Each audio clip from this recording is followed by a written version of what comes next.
and he lost. Broadcasting from a broom closet in the Arizona Lotus Studios, it's Beef Vegan Presents.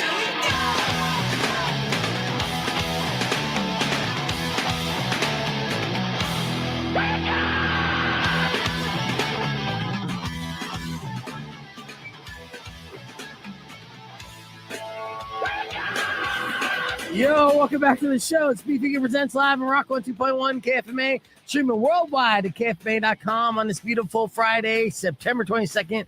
Good morning, Weirdo. Good morning. And good morning, Tucson. Thank you guys for tuning into the show. We have geared up this entire week, kind of pacing ourselves towards, big ending, big finale of a week. We had a premature finale yesterday with the Super Show inadvertently when Daughtry's management texted me about 8:55, right when we're about to go live with the Beast Beard Envy contest, and said, "Hey, we're on our way." And I text back like, "No, you're not. You're supposed to come in tomorrow. I'm not even ready for you." And they're like, "Well, we can't do tomorrow. So can we come in today?" And I'm like, "Yeah, we'll come in today. I mean, if I only have one option." So yeah, we ended up having this beautiful accident and chaotic super show in the podcast broadcast, which you can see online, youtube.com/beefvegan, where Daughtry came in and ended up being our celebrity guest judge for Beef's Beard Envy, right? And he was fully on board with it. He had a great time in that entire process, and then he even performed a song for us, and the whole thing was such a trip. But I ended up, after the show was said and done, ended up looking like a rock star. Yeah. To management, to Razor and Robin, everyone who's listening, because I was put in a situation where we did not plan this at all. We're like, all right, well, we're on the fly. Let's make it entertaining. Right. And we just did. I thrive in chaos, right? Well, it was just great because it was like, oh, I think they're here. And then I just went out there and I was like, yeah, go ahead and come on back, Daughtry. Like, this will be cool. Also, you're going to be our guest judge for a beard contest. He's like, what? Yeah. And then he's like, all right, let's go. And I was like, cool, let's go. Yeah, he couldn't be. He couldn't have been cooler, and I do thank Chris Daughtry for that. And hopefully, you guys went and saw his show last night. But this also made us look like a rock star to our client, because we have this Beef Beard Envy contest, and it's sponsored. Rustic's Barbershop inside the Tucson Mall was the sponsor for that, and and talk about treating a client, be like, yeah, I'm going to have you come in. You're going to be judge of the contest. Oh, yeah. And then you're going to get to hang out with the celebrity and take a bunch of pictures. Bonus. So it was super cool. And that's only part one of our two-part Super Show. So this morning, more outside the box thinking is going to happen, because this is how normally it works in radio. And you probably have seen this before, where a musician or a guest pops on 10 minutes and they're gone. Right. That's normally how it works for other shows, because other shows, they're kind of blowhards who kind of want to make things about themselves, and they're kind of, bore the guests, and the guests can't wait to get out of here. Sometimes when we get our guests, we make it feel comfortable. They're homies instantly, and then they end up staying until the show is over. Yeah. Today's a little bit different, because I don't think our in-studio guest really has a choice. We're keeping... This is fantastic. It's like we're keeping Ayron Jones hostage / babysitting him, but I couldn't be more excited about this guy, because this 37-year-old talent out of Seattle, Washington, who we've been playing his music on for the past 3 years, seemingly came out of nowhere, but he's been in the game for a long time. Very talented, obviously the comparison, since he's like a black rock musician, is like Lenny Kravitz and Jimi Hendrix, and these are all influences of him as well. But I mean, going down the rabbit hole on Ayron, it's a weird phenomenon, because obviously he's great, but he's a musician's musician. And ever since he got signed to a major label and basically shot out the cannon, all these A-list musicians were like, yeah, I want that guy with me. I want him to open up my show. So he's opened from everyone from Shinedown to the Rolling Effing Stones. Yes. All within 3 years. Yeah. Yeah. It's a pretty insane journey. And, I have a lot of crazy fun ideas that I'm just going to throw Ayron's way and see what he's game for. And I have a feeling, based off what I've seen, He seems like such a chill guy that he's going to be game for anything. So I think we're going to do a Blood in the Water remix. Remember when in the 90s, when songs would come out, then the remix would be like the bigger hit. Yeah. And I'm usually talking like R&B, hip hop kind of things like that. So, we do the rap GPT, Rico and I. Now, Rico's not here today. I have this idea that I'm like, I have all these like fire beats, right? Now, Ayron, he grew up loving classic rock, but also loving hip hop. So I'm like, what if we find a beat that he could vibe with where he could sing Blood on the Water on? Oh, right. And then I go to ChatGPT and I take the lyrics from Blood in the Water and I tell them to basically interpret it, put it into a rap verse for me so I could essentially be the feature. Oh my God. Yeah. So talking Ayron Jones, Blood in the Water remix featuring Beef Vegan is the goal today. Okay. If we accomplish that, we have accomplished, we've actually wrapped up this week with a bow, right? That is our goal, our creative endeavor project. And if we don't accomplish that, then we have failed. We have failed you. We have failed myself, my 16-year-old inner self have failed. So no pressure. It'll be fine. You know what, though? I mean, I'm just going to drop it on them. It's going to be fun. Plus, we have tickets to give away for 311 today, and I have another idea where you're going to have to beat Ayron Jones in a game to win those tickets. So that's going to be coming up here in 8 o'clock hour. A lot of news to cover, but why don't we start things off with a performance that we had in studio yesterday. Daughtry came in. He talked about his fear of artificial intelligence. That's why he released the song Artificial. We've been playing that here on the radio. And in studio, he did an acoustic version with acoustic guitar and keyboard and sang for us. I slap a little reverb on it to give it that studio effect. And I'd like to share with you to kick off our show before we get into Morning One and all that good stuff. So without further ado, ladies and gentlemen, in case you missed it, here's Daughtry with Artificial live and Rock 102.1 Studios. All right, we're back here live on the podcast broadcast. Thank you for joining us early on the stream. I'm about to be on the FM side, and please welcome our in-studio guest / co-host for the next couple hours before he makes his way to the Tucson airport, Mr. Ayron Jones. Good morning, Ayron. Holla at your boy. Yeah, dude. Well, I'm so glad that you've been able to come in and hang out with us. We've been obviously playing your song since Mercy, and I even think before that. Just right after pandemic, or actually towards the tail end of pandemic. Yeah, probably take me away. Yeah. Going straight into rotation and stuff. So I like to say, I mean, it's there's a lot of sayings that are repeated a lot. Then they're repeated a lot because there's a lot of truth to them. Right. So, one of the sayings that I find to be kind of the truest is, every overnight success is years in the making. Yeah. Oh, yeah. Yeah. So you seemingly came out of nowhere, right?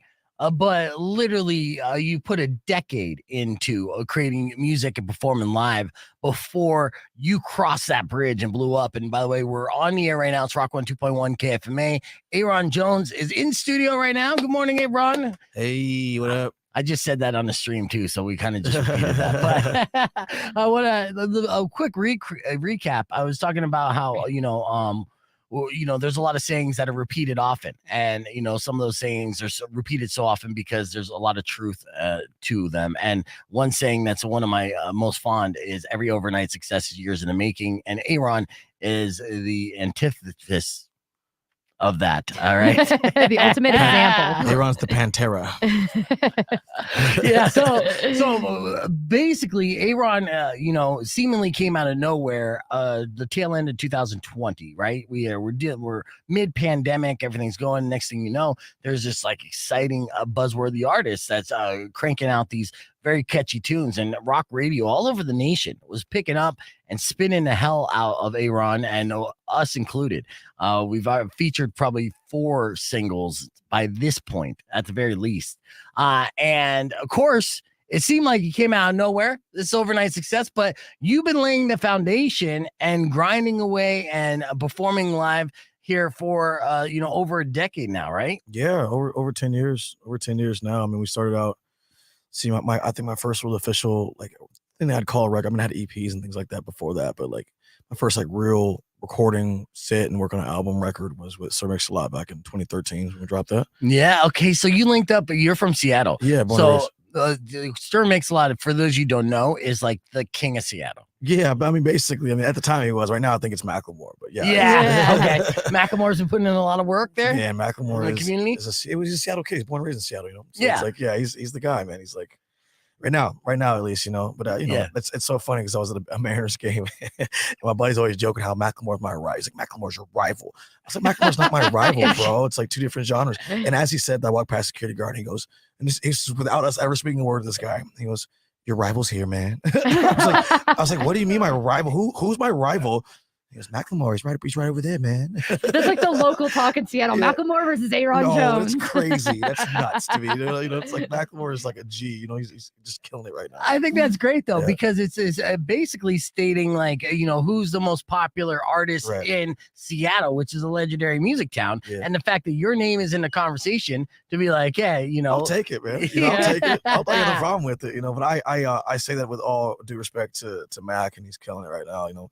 How we know was Ben Haggerty. But so were you part of the Seattle music scene up there then? And Concern Mix-a-Lot obviously is tapped into that, you know, with at least the hip hop scene. But you're not hip hop. You're a very, you know, blues rock driven artist. Yeah.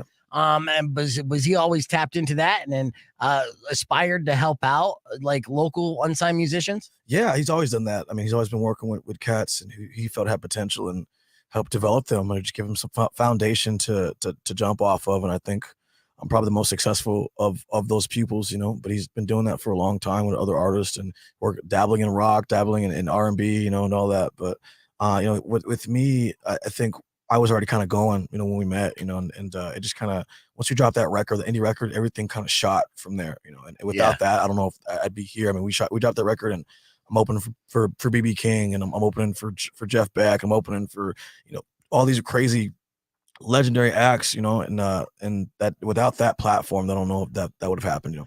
You know, it's weird too, because, you know, that's a testament to your talent, but you're so talented that immediately people dub you like an old soul, and immediately you're opening up for like legends and stuff. But your music and what you write is very current still, you know, and kind of like moving rock and roll forward while still paying homage to the past. So they couldn't pigeonhole you as basically a nostalgia act when you're still like a fresh new artist. Yeah, and even then, I mean, you know, I was opening for, you know, Run DMC and Public Enemy, and you know, I was in shows that you'd be like, what the hell are you doing here? You know, you know, but like that, even then, like there was still, that was always my thing. I wanted to be an eclectic artist, but still, you know, paying homage to the history of American rock, you know, and blues and all that. So, I mean, that just carried on to my career as we see it now, you know.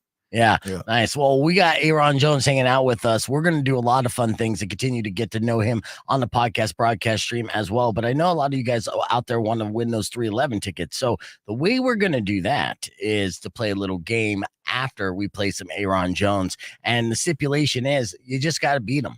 It's Ayron versus everyone. First person who could beat Ayron is going to score tickets to see 311 at the Dust Music Festival on November 11th. So we're going to throw out that number and open up the phone lines after Blood in the Water by Ayron Jones right here on Rock 102.1 KFMA. Clear. All right, so here's how the last word works, and I'll have you play against Weirdo. I'm going to give a category. Get you warmed up. Yeah.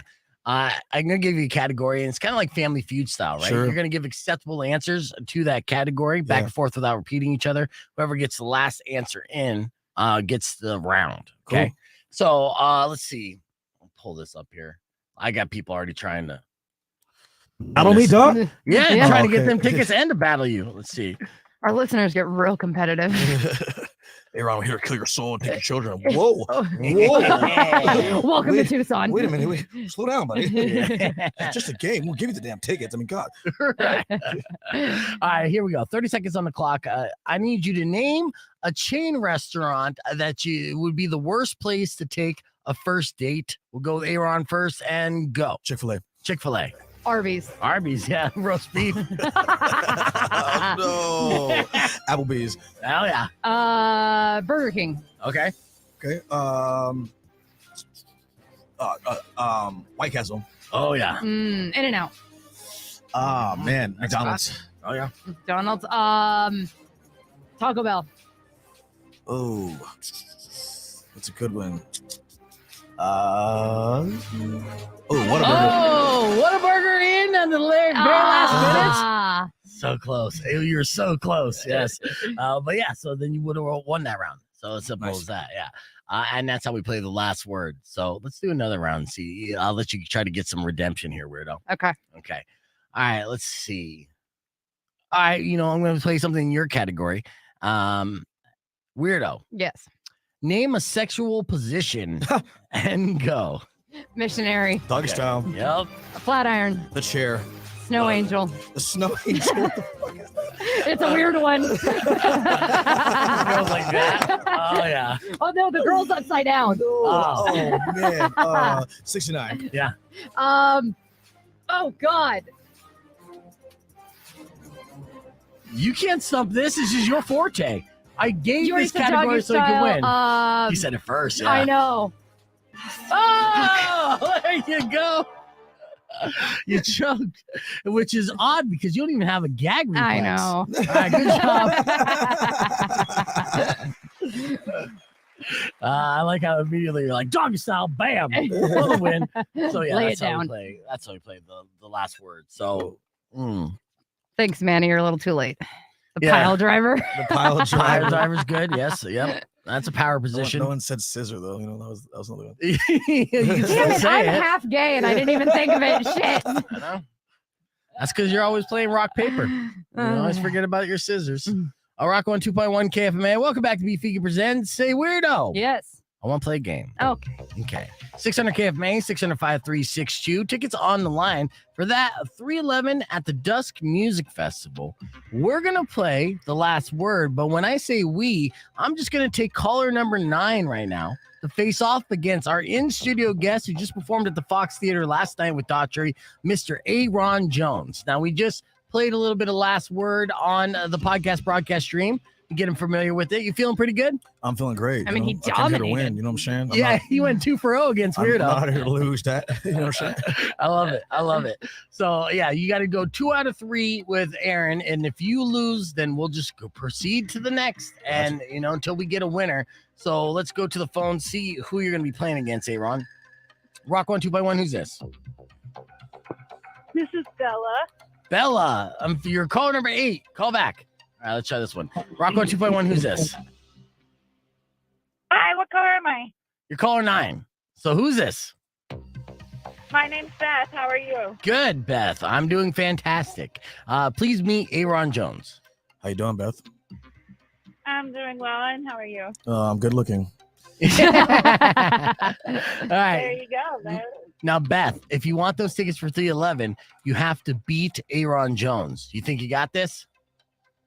Oh, I think so. All right. So it's a 2 out of 3 in the last word. Okay. So if you don't know how we play this game, it's a verbal hot potato game with 30-second rounds. The clock will begin when I finish asking the first question. We'll start off with one contestant, and you guys will go back and forth without repeating one another. Are you guys ready? Let's do this. Okay. Yes. All right. So, Beth, since you're our caller, we're going to start off with you. 30 seconds on the clock will begin when I finish asking this question. Beth, I need you to name a city in America and go. Cincinnati, Ohio. Okay. New York. Beth. Answer again. Tucson, Arizona. There you go. Tucson. Seattle, Washington. Lynchburg, Virginia. Okay. Temecula, California. Oh, yeah. Orlando, Florida. Tyler, Texas. Arizona. Indianapolis. Oh, that's one round for Ayron Jones. Good timing. Yeah, No, you got and that one. I mean, Ayron definitely has the advantage because he's been consistently on tour for like 3 years. So, Yeah, at were least. those all cities that you've been to? I've been to every single one of those cities. Yeah, exactly. So, all right, here we go. So, round 2, we're going to start off with Ayron. This next category is a little opinion based, but there's still right and wrong answers. So keep that in mind.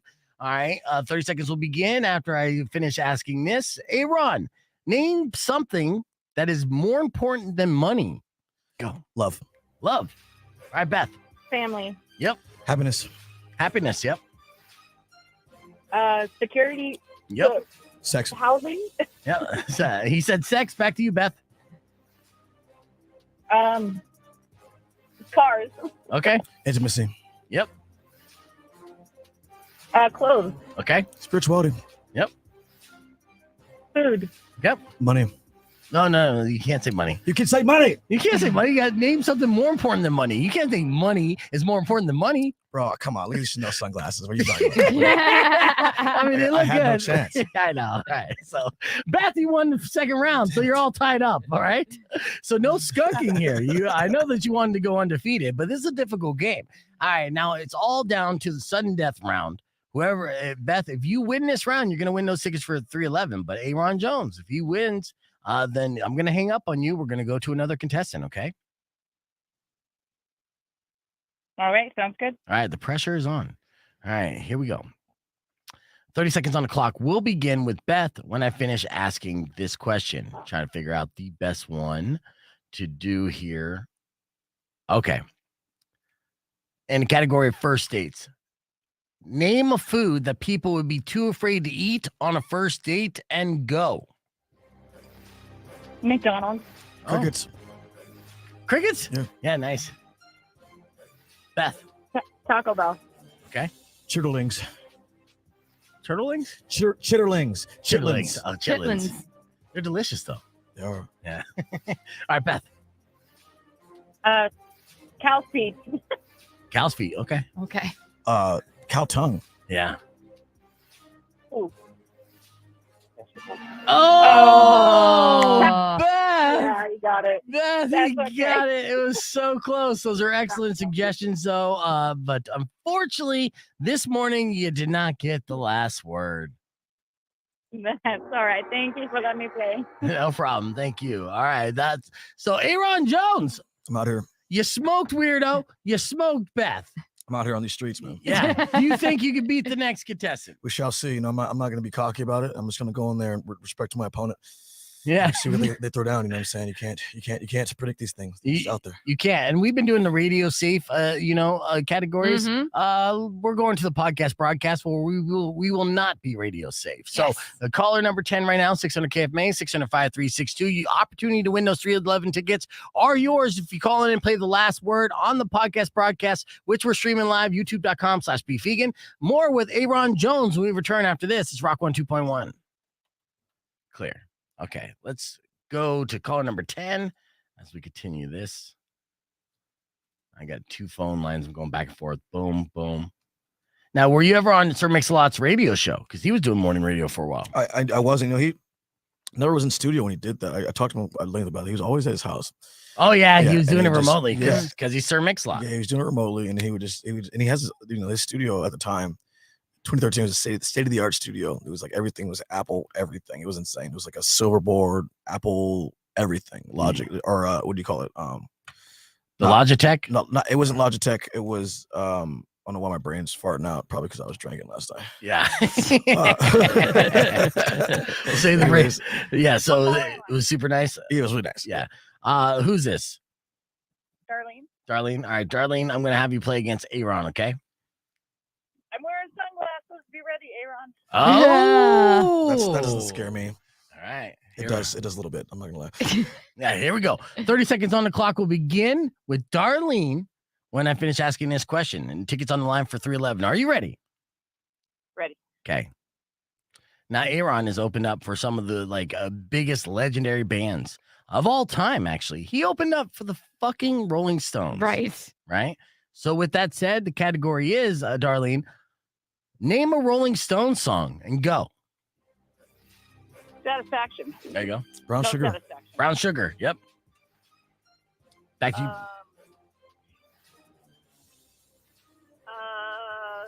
Black something. No, What Black. is that song? This is terrible. Oh no. Hang on. Hang on. I can't tell the clock to hang on, Darlene. Ah, you lost that round. You It lost was that round. Paint It That was Black. terrible. Paint it black. Yeah. That's what you were yes, thinking of. That's it. Brain farts happen. Okay. Especially when you've been drinking. Mm-hmm. Absolutely. You've been drinking, Darlene. You've been drinking. I wish. Yeah. that makes it better. Yeah. Yeah. All right. We're going to start off. Darlene, you have to win this round to stay in the game. If not, I have to hang up on you. Okay. Okay. All right. We're going to start off with Ayron Jones in this one. Sure. Okay, 30 seconds on the clock will begin. Why don't you name me a type of porn category, and go. Oh, I do this to me. I love this. BBC. Oh, yeah, BBC. There you go. Amateur.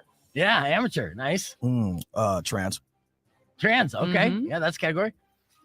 Pregnant women. Oh, yeah, that's hot. That's definitely one. Indian. Midget. Okay. Nice. Gay. Polly. Ooh. Oh, yeah. Mhm. Oh, all right. Look at Darlene being out freaking Ayron Jones and naming Darlene Polly Polly for the win. And That's Polly a for the win, girl. Yeah. Good times, man. Yeah. So I mean, is that just group sex then? If you put Polly in Pornhub? I mean, when I've looked it up, it's like actual like scenarios. It's Oh. and it's usually the thruples with 2 women and 1 male, but there's that. Yeah. Yeah. Well, I mean, keep playing the hits, right? Here's our last category, all tied up. Darlene, if you could win, I'm not this- really proud that that's the category I won, by the way. Yeah. Well, I You mean, should be. What are you Right, talking yeah, about? What be are you talking proud. about? Get Be your freak on, proud. girl. Stop playing games. yeah. I mean, you were really confident, like extremely confident in all Yeah. your answers. Which leads me to believe that you weren't just kind of pulling names out of the air. It's kind of like you were looking through your web browser history. what you were doing. I mean, I have a sticker on my water bottle that says, "Be a slut, do whatever you want." Yeah. Just follow my footsteps. You'll be fine. Exactly. Yeah, Exactly. Mhm. It's all fun. All right. The last category here. And we're gonna end it with adulting, and I think it's Darlene's time to start it off. 30 seconds on the clock will begin when I finish asking this. Give me a reason why couples get divorced, and go. Budget. Budget. Okay. Cheating. Cheating. Yep. Not enough sex. Oh yeah, not enough sex. Too much sex. Oh yeah, too much sex. Really? Mm-hmm. What's that Oh, be? that's not a thing. Different social life. Different social life. Okay. Sickness. They can't stand the kids. Okay. Irreconcilable differences. Darlene? In-laws. Yeah, give it to her. Yeah. Give it to her. Yeah. Yeah. Excellent. Yeah, just because she hates her own kids, I'm going to give her these tickets to 311. We like how we set you up on the last word to give all these answers. They're like, you're just submitting everything. Right. Well, congratulations. Not only did you win, the tickets are 311, but you just defeated a certified rock star in Ayron Jones. So, I mean, that's something that you didn't plan on doing this Friday morning, right? I am adding that to my resume. Yes, nice. Well, stand online. I'm going to get all your info, okay? Thank you. No problem. All right, for the rest of you guys on the stream, we're going to hit the reset, be back more with Ayron. And earlier this morning, Weirdo and I did some weird news that we want to share with you in case you miss it. One little something like this. System of a Down, Psycho, instead of playing Toxicity, we hear Toxicity all the time. I'm like, I actually posted a picture of the band on our Facebook page earlier in the week and asked our friends that if you're going to introduce somebody to System of a Down, what song would you introduce them and play for them first? Like, what song would you play to get somebody into System of a Down? Oh, I would probably go with Psycho. Psycho's a good hit. Yeah. Radio Video was a song. I mean, I love yeah. that because we literally do Radio Video. That's like the unofficial anthem for the podcast broadcast. And there's so many great songs for System of a Down, obviously. Yeah. All right. Well, anyways, it's 6:50. Let's get into the weird news, the weird side of the world with Weirdo. What did you find on the internet today? Well, what is the weirdest thing that you've seen like littered on a highway? Oh, like couches, miscellaneous things. I'm trying to think. A lot of, I mean, I've seen a lot of litter on the highway. Why? Well, in Oklahoma on I-40, there were dildos and lube and vibrators. Oh no. Oh my. Yeah. That combination, huh? Dildos, lubes, and vibrators. Yeah, sounds like a good Friday night for me. Yeah. I gotta go to Oklahoma. Yeah, so there was a rollover crash on I-40, and it was near a manufacturing plant for all these beautiful sex toys. Mhm. And the big rig flipped over, and it was just everywhere, shut down traffic for hours. You know, it's funny. We've done stories where big rigs have rolled over and spilled out like beer, and then people would like pull over to the side of the road and bum rush the beer and grab it all up. So we're a bunch of women like pulling over to the side of the road and just scooping up vibrators and lube left and right. Well, I mean, there was almost like helicopter crashes because like there were so many helicopters like covering this. And of course, the banter between the newscasters. Yeah, because you gotta tread that line very carefully when you're talking about these things. Yeah, and it's like towards the tail end of September, so I know all these news stations are like, "It's sweeps week. We need something. What is this? Oh, sex toys on the highway. Get it? Yeah, people love this story, and they do. I love it. Oh yeah, this is fantastic. So yeah, so if you've recently ordered any kind of sex toy and you're getting the alerts that your shipment's delayed, this is why. Yeah. What if you're driving and then, you end up like running over a dildo and it gets caught up in your like, your wheel or something, and you have issues? You got to take it to the shop. Say, I got this weird like rumbling sound in my car. I need you to check it out. And they're like, you lost your dildo. Oh my God, that would be like the worst day ever. Swear it's not mine. Yeah. Or you take it to Jiffy Lube and they're like, not this kind of lube, man. Exactly. All right, what else you got? All right. So when you were in school, did you try to get away with like writing the word penis on things? Were you that kid? No. I wasn't infatuated with penis. Why? Well, like Pen 15. Was the joke back in the day. Like, you ever heard the band Pen 15? Or let me write it on you. Yeah. Oh, here's this really cool math problem I can do on my calculator and it spells out boobs. Yeah. So, I mean, that's an odd question to ask. Your podcast broadcast with Ayron Jones. So, if you're just joining the show, I have a crazy idea. And both Ayron and I, kind of the same generation. Like, you grew up in the 90s, gangster rap and grunge, definitely was the modern day music. And a big, like, trend in the 90s, if you didn't grow up there, was the remix, right? And so our attempt right now is we're going through different instrumentals that we've featured on Rap GPT. We're trying to perform a live remix of Blood in the Water, a song that you hear on this station in heavy rotation, featuring B. Fegan, yours truly, which weirdo called me a narcissist for even coming up with this idea. But, again, the remix was all about it. I mean, there are remixes that are people's favorite over the original song. I'm not trying to do that today, but it definitely brings attention to the original song. So we're trying to find the groove where Ayron could sing his hit song "Blood in the Water" on. Now, I actually went to Rap GPT or Chat GPT, and I took all your lyrics from "Blood in the Water." Yeah, and I put it in there, and I was like, I need you to interpret and rewrite this song into 16 bars of a rap verse, right? And it's phenomenal. The AI is getting out of control. It's being pretty ridiculous right now. Yeah, dude. So not only do I have a rap verse I could feature on, but it's essentially just summarizing your song. What was your song originally about? Oh, that song. So that song is about how my parents really never got to see me play. Like they both died before they ever saw me get famous or anything happen in my career. Oh, I'm sorry to hear that. Did your parents play music when they didn't? I didn't. They were not musicians or anything. I'm probably the most talented kid they had. Yeah.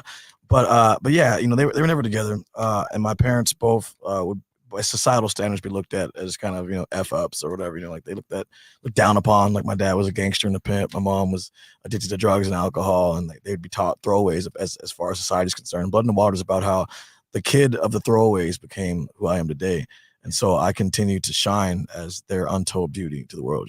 Yeah, like a diamond in the rough. Yeah, that's a beautiful story, and I think very relatable in America as well, because I joked I'm like third generation white trash. Like my parents were a hot mess and still trying to figure it out, right? Yeah, so and then to be able what got you playing the guitar? How'd you start playing the guitar then? Just picked it up, man. You just picked it up? Yeah, I really did. Picked it up and I just started playing, and then I really got into listening to other guitar players. I mean, we didn't have, back in the day, we didn't have YouTube or Spotify or any of that stuff to pick up music from. So we just had to, I would sit and listen to hours and hours and hours of records, man, just trying to copy what I heard on the records. And then I would start going to open mics. But immediately what I would do is write music. That's all. I mean, even before I picked the guitar, I wanted to write music, so I was always writing songs all over and over again. And so By the time I picked up the guitar, I found this vessel to be able to express myself through. And it was during the era where every kid had a guitar. It was the grunge era. So, kids had, the ripped jeans, and they were super baggy with the flannel on and talking about your feelings and emo and all that,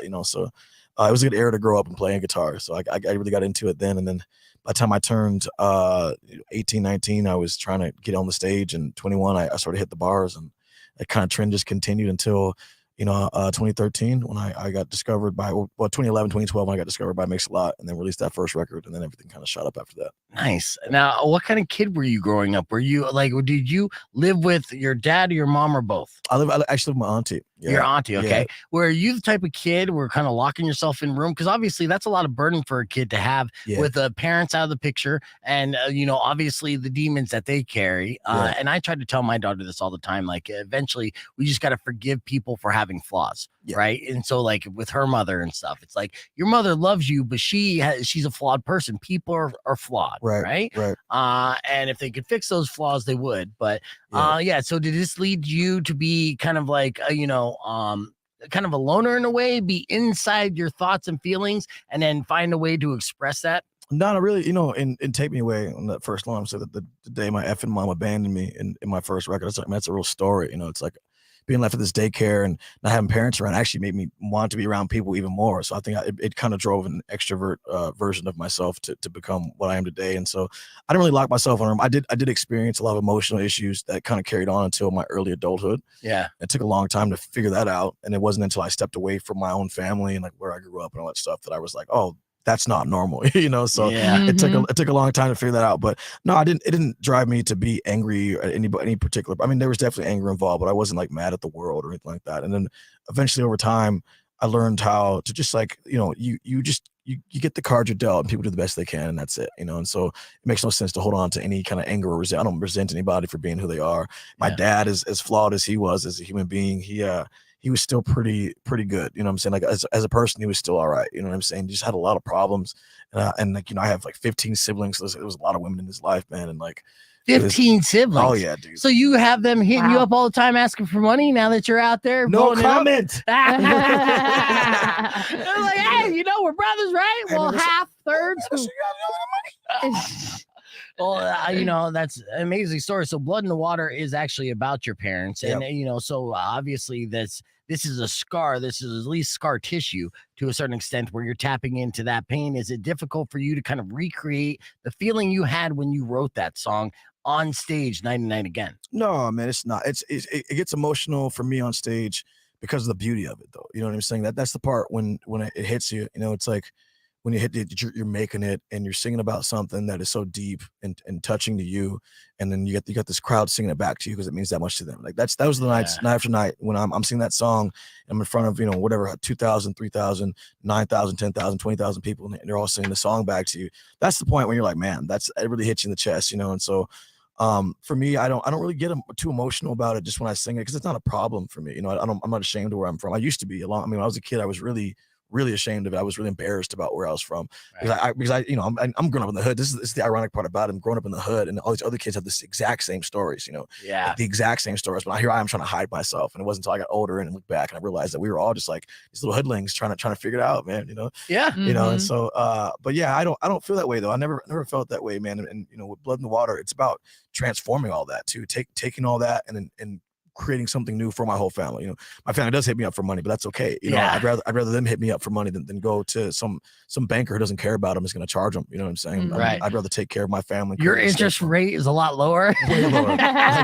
like zero. I would take care of my family for the rest of the time, because like that's what you're supposed to do, and that's what, we look at, let's say prominent white America, that's what they do. You know what I'm saying? They take care of each other. They take their money and they put it back into their family. They make sure that there's estates and properties and things that pass on through generations. And that's what I'm doing for my family right now, Creating that generational wealth. That's right. Yeah, awesome. I love it. So now we know the backstory. So when we return, we're going to do a remix performance of Blood in the Water. So stick around. We're keeping the conversation moving on the podcast broadcast. I got Robin Nash that wants to ask a question to Ayron as well. You can join us youtube.com/bevegan or keep it right here. It's Rock 1 2.1. Clear. All right. Yeah. So did you just pick the guitar up out of nowhere, or did you start off with like other instruments? Like, did your aunt like try to get like music in your life like young? Piano? Piano? No, I did, but I picked it up because I was like on the side and I was observant. And that was the thing about being a kid when you're moved around and transitioned at such a young age. you kind of, what kicks in is this like fight or flight mode, and you learn how to just kind of sit back and observe your surroundings so you can adapt.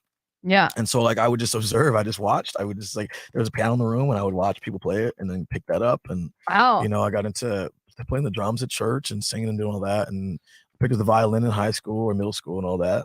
Which I was terrible. I was terrible at the violin. I didn't even audition every year.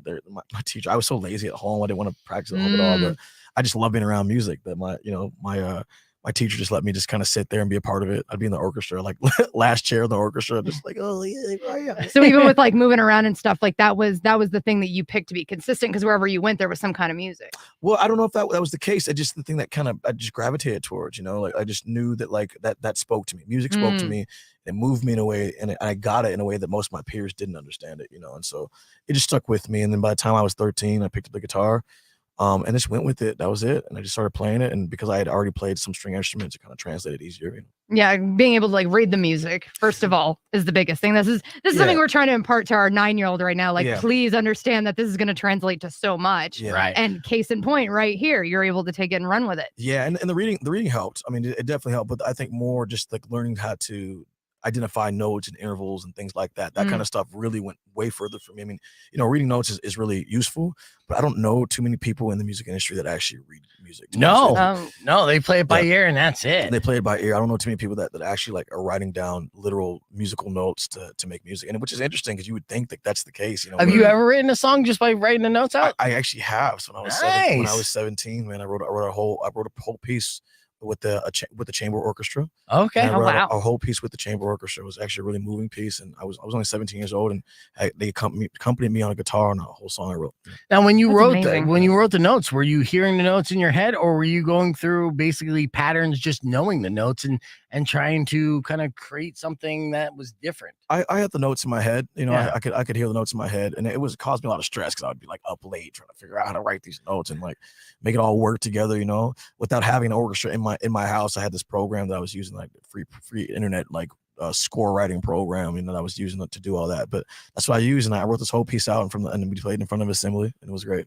Nice. All right. Well, you know, I want you to look at Weirdo's laptop, because I'm going to bring up Robin Nash. Who's our midday. What is that? I'm kidding. Robin Nash is our midday DJ here on KFMA. Good morning, Robin. Good morning, everybody. You guys are all way too early. Yeah, you're telling me. Yeah, Ayron had a long night because he has, you know, like friends and family that are here in Tucson, which seems to always be the case, which is so weird about this town. Yeah, right. Yeah, it's like no matter who rolls through, and there's a lot of famous people that just come out here and stay here because they have family connections in this town. So yeah, after the show with Daughtry, I had some cocktails. What's your drink of choice? Oh, me, I drink whiskey most of the time, man. I've been trying not to because I'm trying to, like, you know, watch my figure or whatever. So, but I drink whiskey. I can't help it, man. That is whiskey and what is it, rum? They're both like fatty alcohols, right? Absolutely. Bourbons. Yeah, they'll get you, man. But I've been. That's my drink of choice, though. Yeah, nice. Oh, I know that Robin wanted to ask you a question, Ayron. Do you have a question for Ayron? Well, I've been watching you guys this morning, but I also was trying to drink coffee and catch up to my morning. So did you guys, I see you're wearing your Filthy hat. Did you talk about your song Filthy in the video? Oh, not at all. Because the reason I have that question is, you know, all your songs are about your life, and I was listening about your blood in the water. So Filthy, I love the part at the very end of that song where the kid goes to the car and the guy is giving him a guitar. So instead of going down the drug route, there's a guitar being handed to the kid. Is that you? Is that what happened? That's a loose version of what happened. You know, that I grew up in the hood, and so it was like a lot of cats that are very, very hood people around, you know. But I think the misnomer and misconception about the hood is that it's just this crazy violent arena where just things just like everyone's just violent and crazy, and that definitely does happen. But I think there's also a lot of love there. And I think that a lot of people that are from, you know, those kind of neighborhoods are really just trying to get by in a society to which they are rejected, you know, and have tried to get by in a regular life, but they just can't do it, and they don't see themselves break through that ceiling. And so for me, I got handed a guitar from this guy up the street who was the uncle of a really gangster dude. Super gangster. And we used to be at his house all the time, and he used to let us walk his dog. He, like, you know, he would pay us money to go out walk, and cash like I like $300 to walk a dog. It was insane, and we're little children, you know. Yeah. And so but his uncle gave me my first like real acoustic guitar. That's where I went off with that. And that's the path that I was already kind of on, but just like, I don't know, when you normalize that environment, the fear factor kind of goes away, and you realize that you're just kind of like trying to make it like everybody else. And like, luckily for me, I made it out. The guitar was definitely a vessel for that. And it definitely allowed me a path that, my other peers and friends in my neighborhood didn't get a chance to do. Like a lot of cats that I grew up with are dead now, either from violence or health or something or anything like that, because of poverty and things like that. Fentanyl too. Yeah, that stuff happens, man. And so, but I made it out, man. And so like, that's a loose version of that story. The video for Filthy is really interesting because we kind of got pushed that direction because they were scared of the direction I wanted to go, which was a lot more sexual direction. Yeah. Well, you can tell you hear a lot of so they were worried because what was going on was like the song, like the DJs in America were pretty with it. I mean, it wasn't really much of a hard rock song, but like we noticed that there was a niche in the strip clubs that was really going in the strip clubs. And then so it's a strip club anthem. It's Filthy. It is. Oh, you got to hear it. Yeah, it became a little bit of a strip club anthem for sure. But the problem was that in France, like, so in the European market, they were worried that song was going to be like looked at down upon because they, sexuality in America, we say filthy, it's dirty, it's kind of raunchy. Like, that's okay because we're Americans. It's like our vision, that's our version of what we think is kind of okay. It's taboo, and things that are taboo are kind of nice in America. In Europe, they don't look at it that way. They look at it as you like kind of slut shaming people by saying it's filthy, like sex is we don't want you saying things all sex is filthy, it's not filthy. Don't discourage our whores, basically. Exactly. So they kind of drove us to do that. But my original vision for that was a lot, like it was in a club and like pole dancers and all sorts of cool stuff, which I still might do. Who knows, man? I'm still down to do that kind of video. But yeah, I ended up loosely telling a loosely based story of my life, based on that what we had talked about. Have you ever been in a strip club and heard your song come on? I've never been in a strip club or heard my song come. I'm not allowed to go to strip clubs anymore. Yeah, my wife told me that because I got in trouble one time. Yeah. So I'm not allowed to go back. That's fair. You got a follow-up question there, Robin? Yes, I did see you do a brief cover of Purple Rain. So I know you started with cover songs to break through to get people to notice who you are. A lot of bands do that, which I love seeing bands do cover songs. So Purple Rain. Do you always play that at your shows now? I've played at this acoustic run. We did for a little bit when we were doing some of the bigger shows, like the headlining shows we've done. We definitely added it in our set list. But I don't know, man. It's hard. It depends on the show, but I try to add it in there if there's time. Okay. I'm just a huge Prince fan. By the way, one more. I don't mean to interrupt your. All you guys. Yeah, we're about to rap and stuff. Or I'm gonna rap and he's gonna sing. It's gonna be fantastic. I just want him to know how much I love the song "My Love Remains." Like, that's a love anthem. So I was hoping. I know it's an older song from a few years ago, but I wish that was played all over the radio right now. Man, we had, it's so funny because we had talked about that and when they were talking about picking singles, and we just thought, we were kind of worried. It was such a risky song to put on the radio because we didn't know if it was going to catch or not. We knew a lot of people were going to like it, but we didn't know if the hard rock genre was going to be like, oh, this is awesome, or if they were going to be like, what are you doing, bro? Yeah. So that's the reason why you didn't push it as a single. That's part of why we didn't push this single. Yeah, it's probably why we didn't push this single. We might do something a little slower on this next one. We haven't really looked at all that yet, but we're working on it. Nice. Excellent. Robin, stand by. And then I got Razor backstage. I'm going to have Razor on here in a minute. We're going to attempt to pick out one of these beats, though, because, we're all about the remix here. So Blood in the Water, obviously, is a banging single. And I got a verse I want to feature with Ayron. I'm trying to duet. All right. Yeah. All right. Cool. So which instrumental did you dig again? Let's see. The second one. Second one. This one. That one. Yeah. Okay, good. And you know what? And I like to do things live and without a safety net. And you kind of feel the rhythm. Actually, we'll start off here. Let me do a little bit and to where you go into the verse. Yeah. Yeah, go into the verse and the hook and see how we vibe this.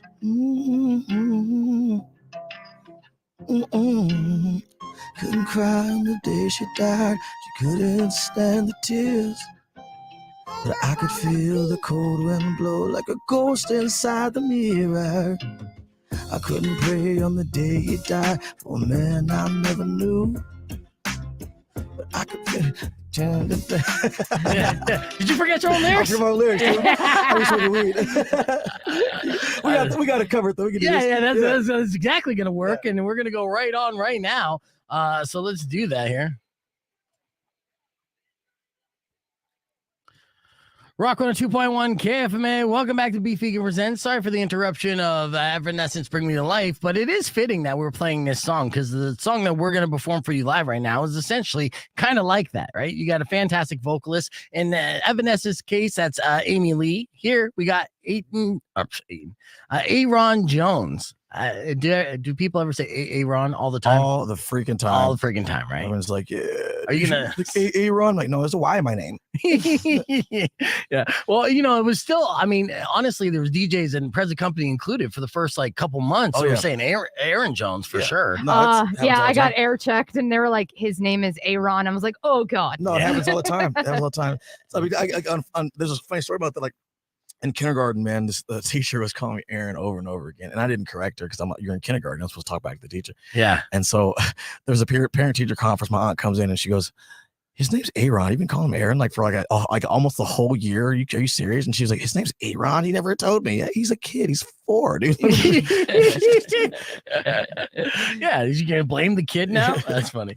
All right, well, let's get into this. So we were talking about doing remixes, and we found a beat that Ayron is digging. So we're gonna do Blood in the Water, the remix. I went to ChatGPT. I took the lyrics from Blood in the Water. I asked it to interpret it and rewrite it for a rap verse so I could jump in on feature.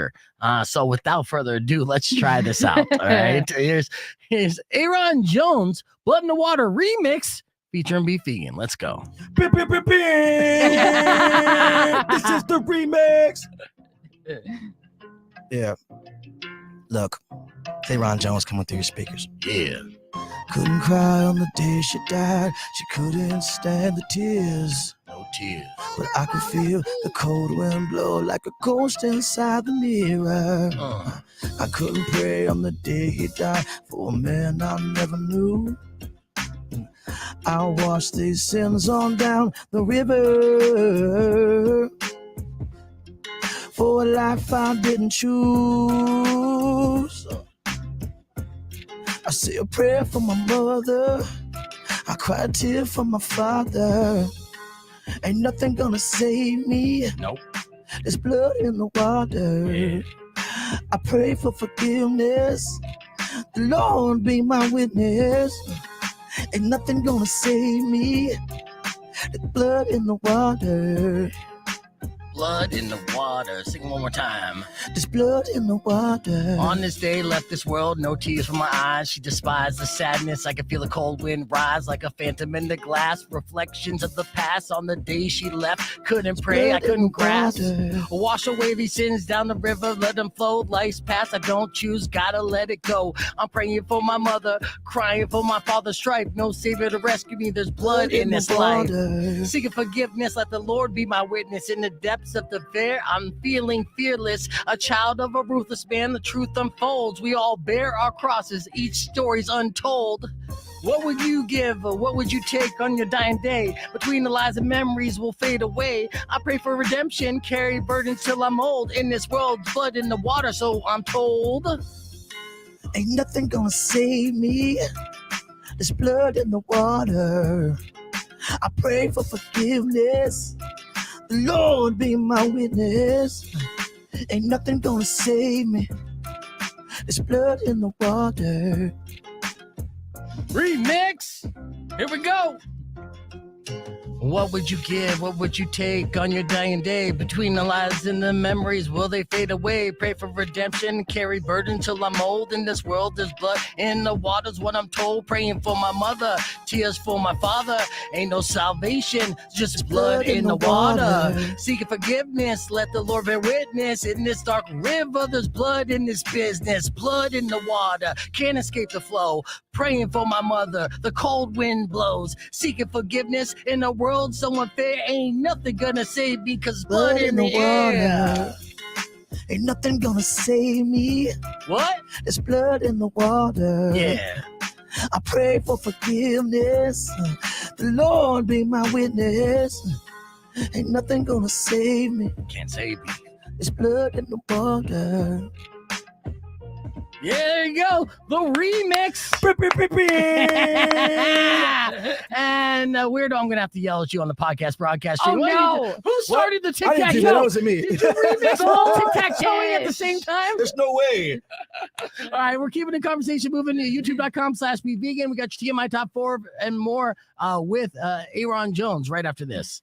Why is that ChatGPT so good, though? Yeah, it's ridiculous, isn't it? It's nuts. You No, like he that? started I didn't that start it, game. man. I That's did all not right. do that That's all shit. I was like, yeah, he's doing straight up like you guys are playing tic tac toe. I'm like, you missed your break, dude. And I should have even read the verse beforehand. I didn't even read the verse. That was a cold read was cold going read. into Yeah, that. that was good. man. Yeah, That was good. Yeah, see. So there we go. We just made a remix. Let's go to our music director, Razor, to get an instant review of what he thought of hold on, let me make sure I'm saving this here. Rap GPT, Ayron. I got Razor, and of course I got Robin backstage. We'll start off with Razor real quick. All right, you're a music director. That's assistant program director to you. I'm sorry. I apologize. Yeah, so he's a manager. This is the Razor, everybody.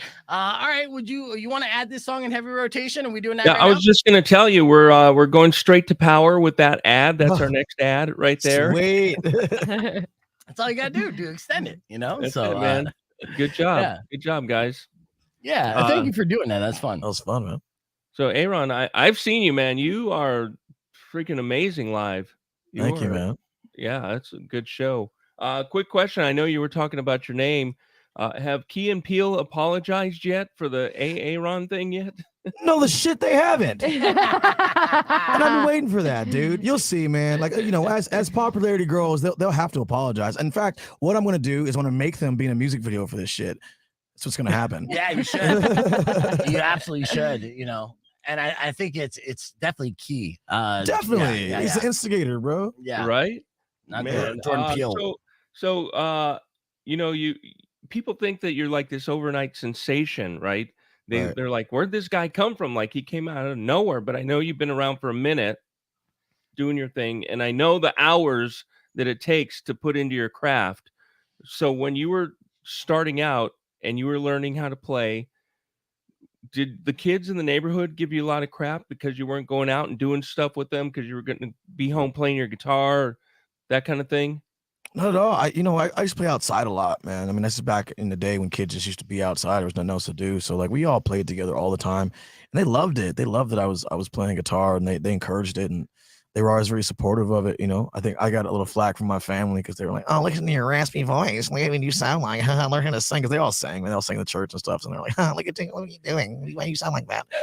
Did they want you to sound more gospel? They wanted me to have like a cleaner voice. I had a really raspy voice, man. And they wanted me to sound a little more clean and like put together. And I was like, "Oh, guys, I can really sing." They're like, "Go sit over there. You're not one of us." I bet they change their tune when you get the stamp of approval from the Hendrix estate. Yeah, so the Hendrix family it's funny, man. That story with the Hendrixes, I don't tell the story enough, but they're one of the reasons, also one of the biggest reasons I'm here too.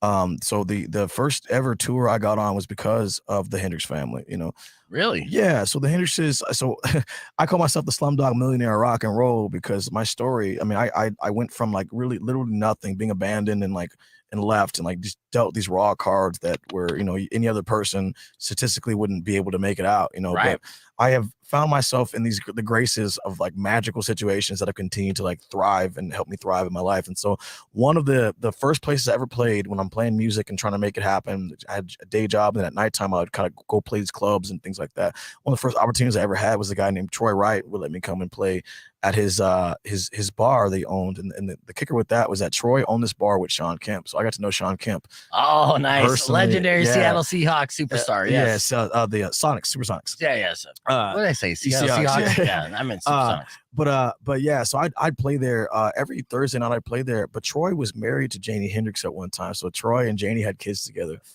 So through that, I got in with the Hendrix family. I got really close with Austin, his son. And one day Austin called me up to be a guitar player for a group called Deep Cotton. Deep Cotton was actually comprised of the producers for her first record. And so we were on tour. My first tour ever was opening for Janelle Monáe in this group called Deep Cotton through the Hendrix family. And so because of that, that's what made me want to be an artist. And that's what kind of thrusted me into the next thing, which was when Sir Mix-a-Lot picks me up after that, you know. So the Hendrixes and Mix-a-Lot and then Barrett Martin are probably the three key components to my career.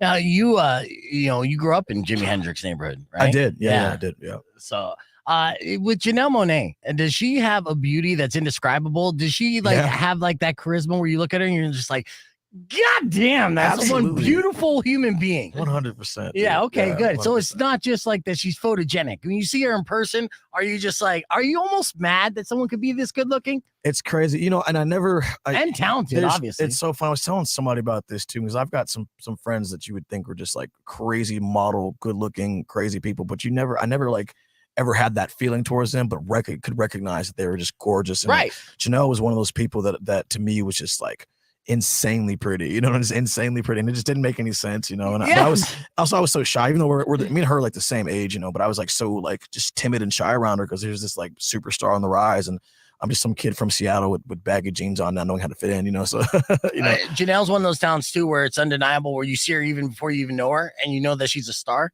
Yeah, you know, it's just one of those things, right? It's an aura about her, and then look, and honestly, one of the most beautiful people in the world. Absolutely. So, I mean, even I can understand not having like, you know, full blown sexual attraction or any of that or feelings. Yeah. But just to recognize and being like, oh my fucking God. Right. Dude. Yeah, you're like and there's stone statue. I mean, there's people that you meet and you're like, oh, I'm sexually attracted to that person, but like I was like always had like this like wow, just admiration for her as a human being, you know, just like in terms of like just how she looked, you know, and like and how she just presented herself and carried herself too, you know. I feel the exact same way about Razor, actually. Yeah, that's why I'm not in the studio with him. No, it's the restraining order. The restraining order's got you guys. You got another follow up there, Ray? I'm just wondering who a dream artist is that you'd like to work with. Oh, right now, I wouldn't say it's necessarily a dream artist, but I would love to work with Demi Lovato. Would be great. Oh yeah, that would be cool. I think it would be cool. I think it's cool. I know people give her flack, man. It's so funny because every time I always read the comments on like XM and all that stuff, you know, and they're always like, "She's ruined the genre. Go back to pop. This is crap. How could you? You're ruining the genre." You know, I have her album on my desktop right here, so that's awesome, man. Are you digging it? Yeah. I don't know, man. There was a hesitation there. No, it's all good. I mean, I didn't know who you were asking. Yeah. I'm sorry. Yeah, I was asking you, Razor. There definitely is a, you know, that when you see a crossover like that, and this is cool to see. I mean, she seems even happier doing rock, I think, than she was in the pop world. You know, I think I've seen her smile more and just be more kind of fit in this rock world than I've seen her in a long time, to be honest. You know, so but it'd be cool to work with her, man. It'd be cool to get with her on a song. Yeah. Have you reached out or made any other mentions about that? I mentioned it recently on the Allison Hagendorf podcast, I think, which should come out pretty soon too. But you know, we'll see, man. You know, as it stands right now, my life is jam packed with either children or music or travel or whatever. You know, so you know, but I'm gonna, you know, as I'm kind of deciding whether I want to go straight into the third record or take a break here. So I'm like kind of figuring that out right now. You know, I got one more question. You've been to Tucson a couple of times now. Yeah. Have you tried the Mexican food? What have you done in Tucson? Anything? Never. I haven't really tried the Mexican food. I haven't really had time to do. I never really have a lot of time to do anything when I'm out on these tours, you know. But you need Mexican food, dude. I know it. I know it, man. Yeah. I know it. Yeah. I know it.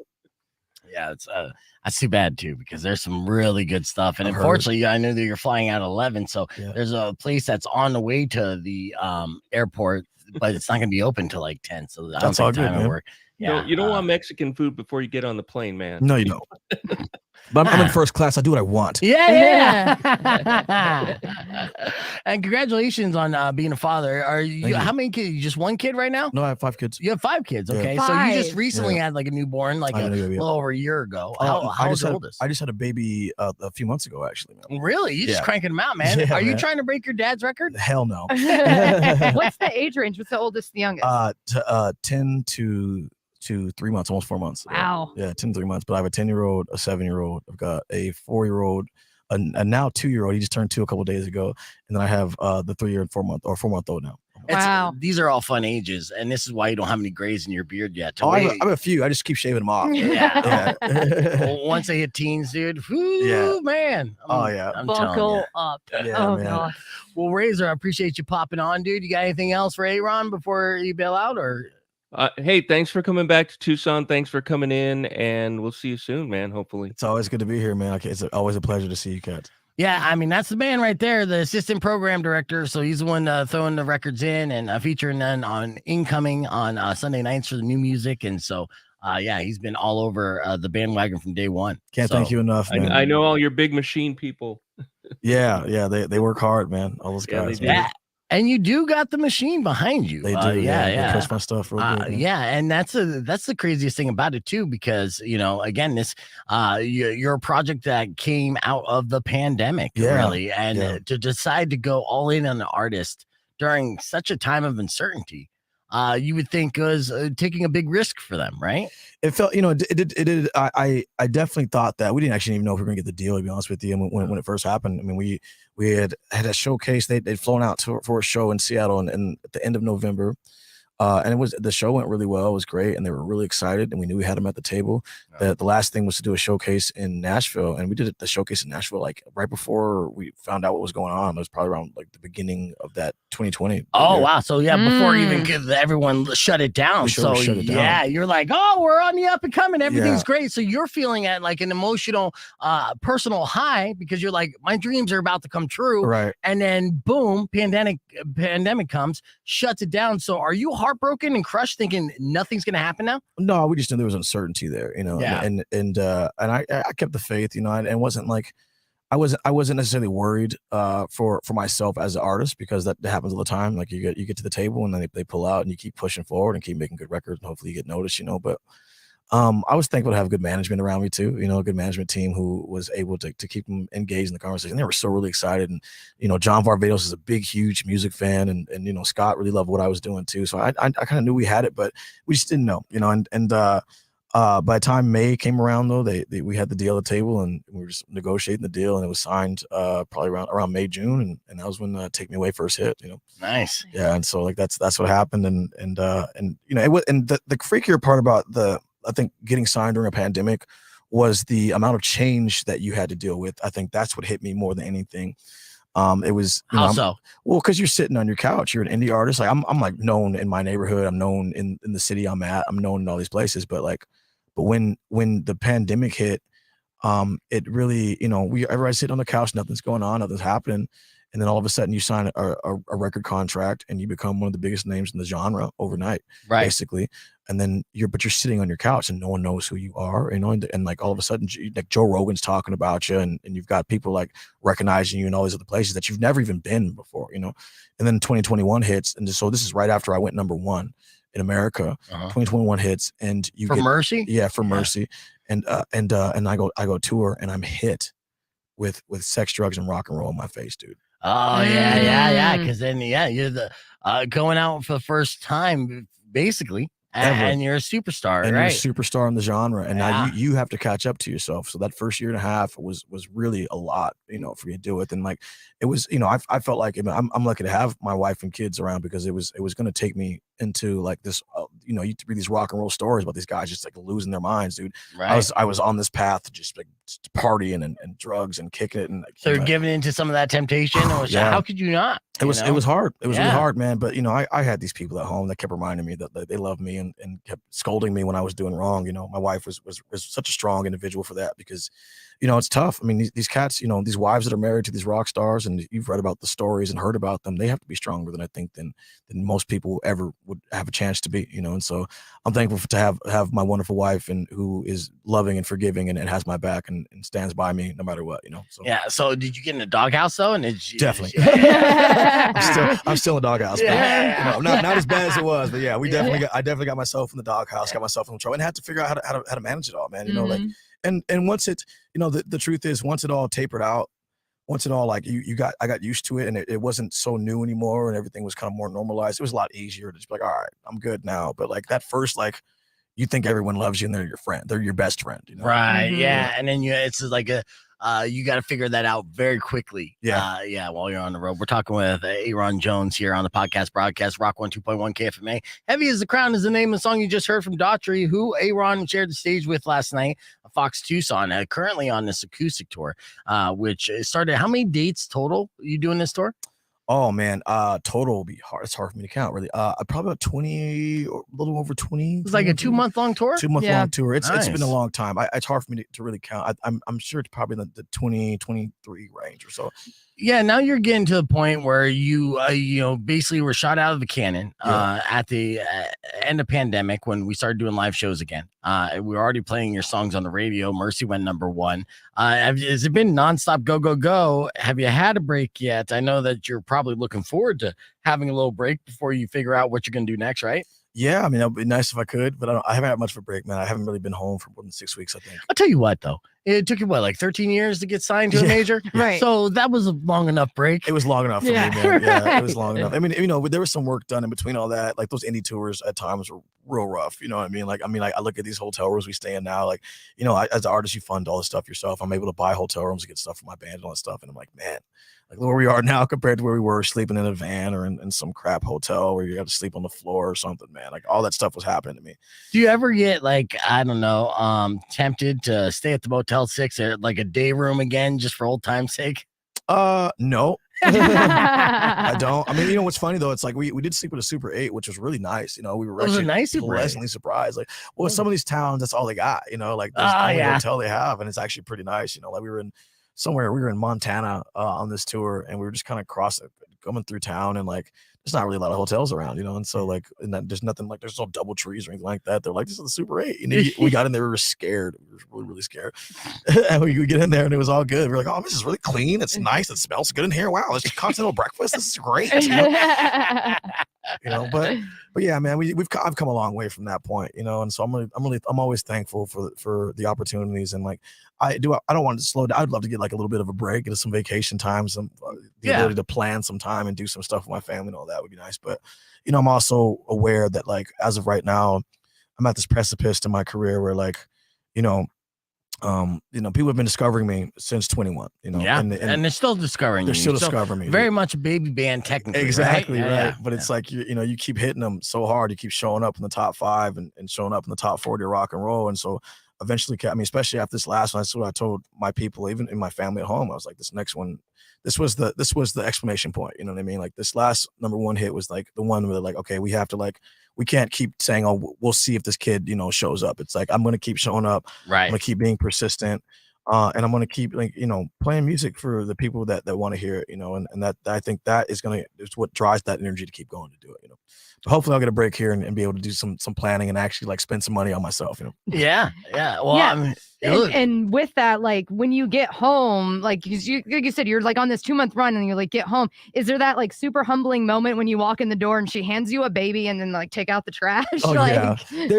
Luckily my wife is real graceful and allows me a little bit of time. I always tell her like, just give me at least a week before you start like don't pile it on me. Yeah. So when I first got home, she was like, take everything. I was like, yo, hold on, I gotta reset. Let's ease me back in here. I'm gonna help you take the load here. And at times I'll help you like alleviate some of that load you carry at home, but like you can't give it all to me. If you do, then I'm just gonna crumble and I'm not gonna have what you need from me, So we've learned how to like reacclimate me back, get reacclimated into being in normal society again. And even yesterday, it's domesticated, like, domesticate myself back into normal. And it's a thing, man. Like you listen to bands and people talk about all the time. It's like there's a depression that happens when you get home. It's not like a clinical depression, but it's like you're going a mile a minute, you're on top of the world, and you come home and you got to be normal again. You got to see your friends, you got to like do normal stuff again, So when I get back, I've learned how to like turn off the switch. First of all, #1, like that was also the hard part. That's what got me in the doghouse anyway. It's like just being wild out here, and then it just tails you back home, and then your wife's like, "What the hell is this?" I'm like,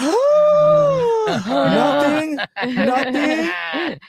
And so, but I've had to learn how to like just turn it all off, man, and just realize that when I get home, it's like it's not rockstar time anymore, man. It's like it's dad time, it's husband time, and it's actually home feels more like a vacation than a vacation does, What I mean? Like it's and so I'm sure there's comfort, and I'm sure it's all the benefits when you go home to kind of just emotionally reset. And refill, yeah, it's great, man, and just to see the people I love, and my wife and I are so passionate about each other. If somebody asked me that question recently, what keeps you guys going every day? Is it this? Is it that? Is it this? I was like, we just really into each other, Yeah. And we're 5 kids accounting, yeah, right? Every time you stop in, you drop something off. That's exactly how it happens. No, it's like we're just passionate about each other, though. We have this immense love and dedication to each other. I think that's what keeps it going, and it's like. you know, if something changes, and I've always said this, if there's anything ever happens between us and we can't take it anymore, then it's not going to be an angry thing. It's not going to be a hurt thing. It's just going to be that we can't do it. But like, that hasn't happened. We have been together now for almost 10 years.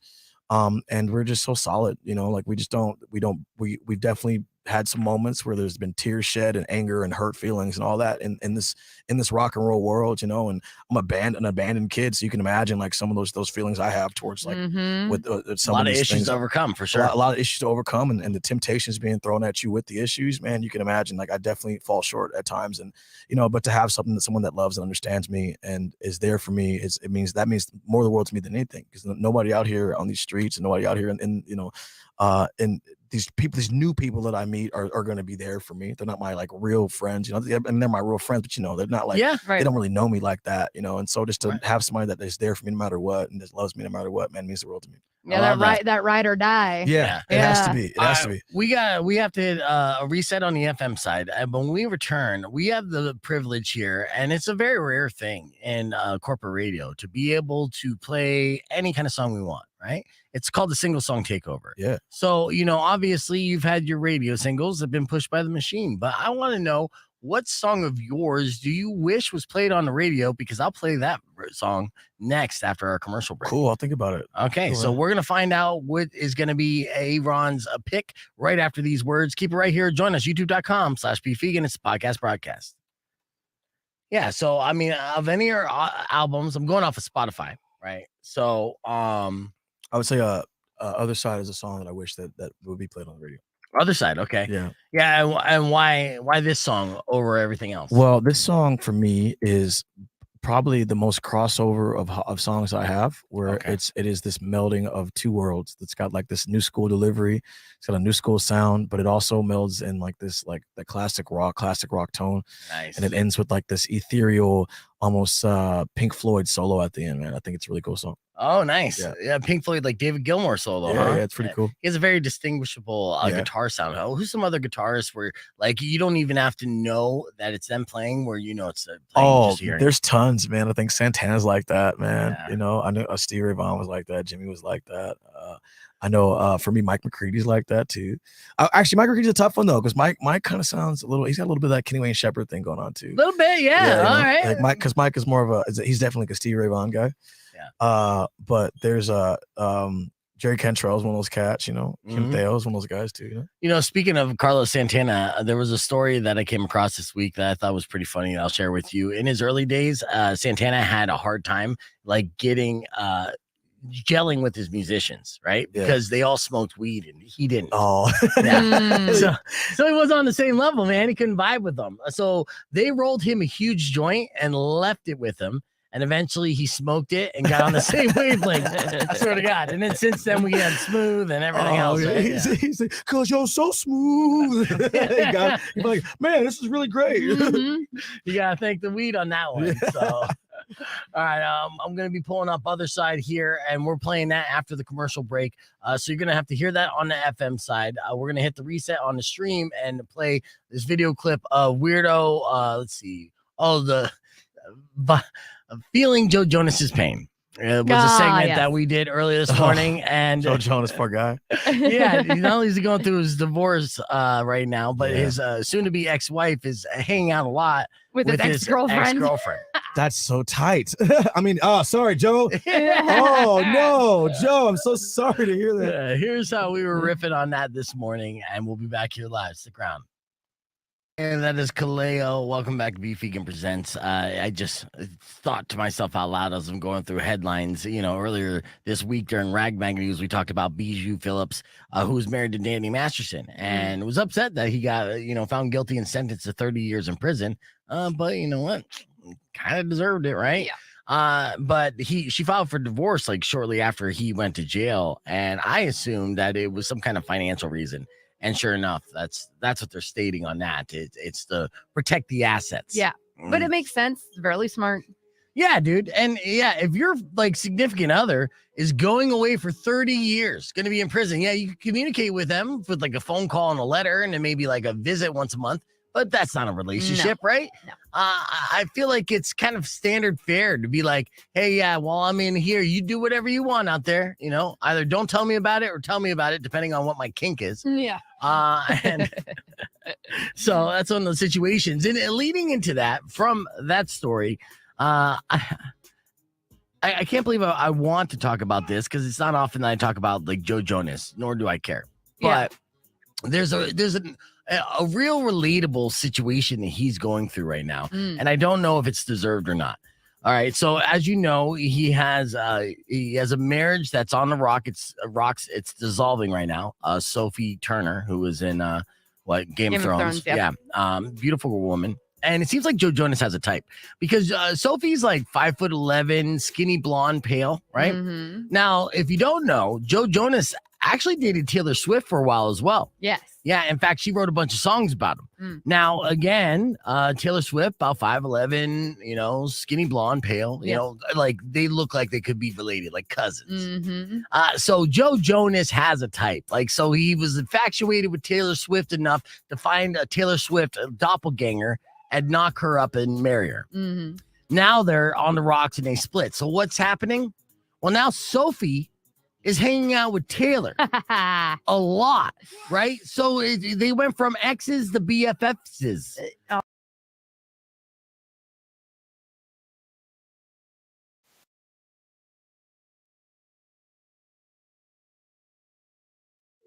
Hold on. Sorry. I had to. I forgot because I'm playing the replay, and I thought, I'll just play the replay while I play the Spotify. That's not how that works. It's all on the same channel, so unfortunately, that didn't work. But there was a funny moment that you guys missed. While while we performed that Blood in the Water remix, Ayron and Weirdo are playing tic tac toe. So they have it on the sheet of paper.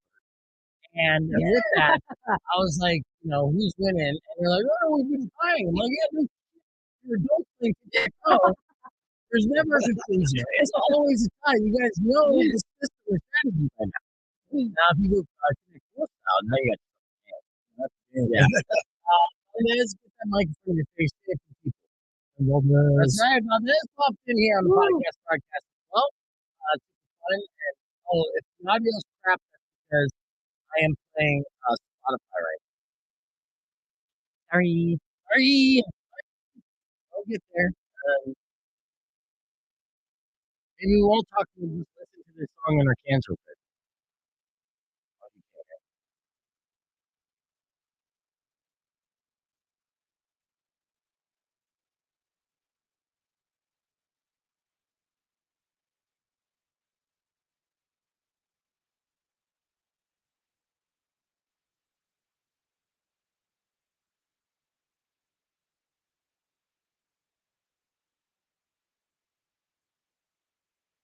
Yeah, this song is fire. Yeah. This song absolutely is fire. So did you try to push it for it to be a single, and the label's like, no? No.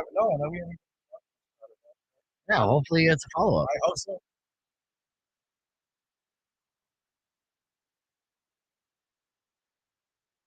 Yeah.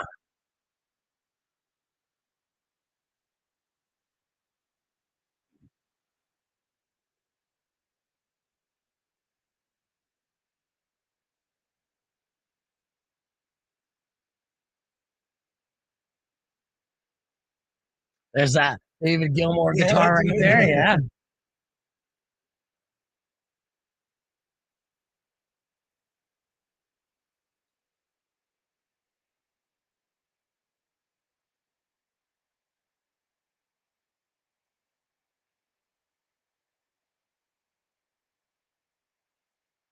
I know I'm going to get flagged on YouTube, but it's worth it.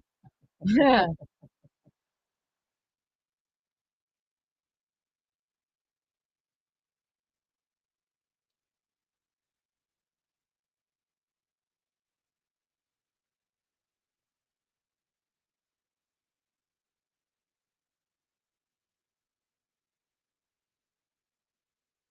Yeah.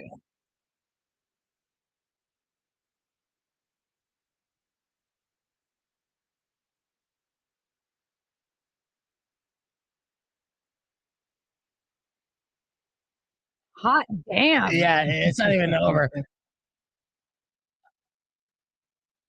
Yeah, this guy is effing hit-making machine. Yeah. Ayron Jones, Other Side, a song that's one of his more popular on Spotify as well. And I think you described it perfectly to a T there, Ayron, where you have a little bit of Pink Floyd element, thrown in there. And also like kind of poppy vocals in a way. But yeah, this is very like almost song, like a really strong hint of like metalcore in there too, with you like screaming in there. Yeah.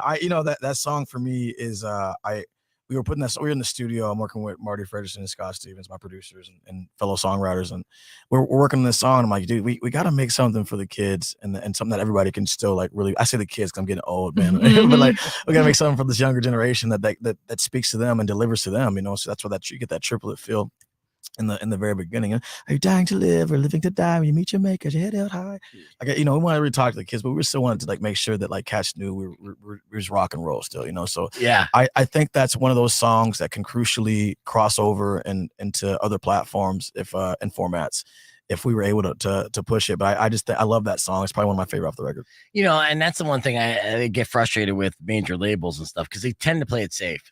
And sometimes too safe too. It's like, hey, throw it against the wall, see if it sticks. And that's the great thing about just the way that the music medium. The only good thing about the digital music medium is that the listeners essentially could tell you what's working or not. Yeah. And a lot of times it seems like the publicists and the radio stations will ignore the hard fact numbers of Spotify plays. Mm-hmm. Be like, hey, this is a hit. What makes you think so? I don't know. 50 million plays on this one song. Like, maybe people like it. Yeah. Right. Yeah. So, I mean, on that, that's was like their 6th or 7th most popular song just by plays on Spotify. Yeah. And, it was a great track, So when we dropped it, I mean, we definitely put it out digitally and let people like listen to that digitally. But I think you're proud of it. You wanted people to hear it. I'm very proud of it. I think it could be a really good radio song too. So we haven't really crossed into what our second single is going to be just yet, but like we're working on it, and as these conversations are happening, we're planning out like what our strategy is going to be as we put them out, So that song is definitely the conversation.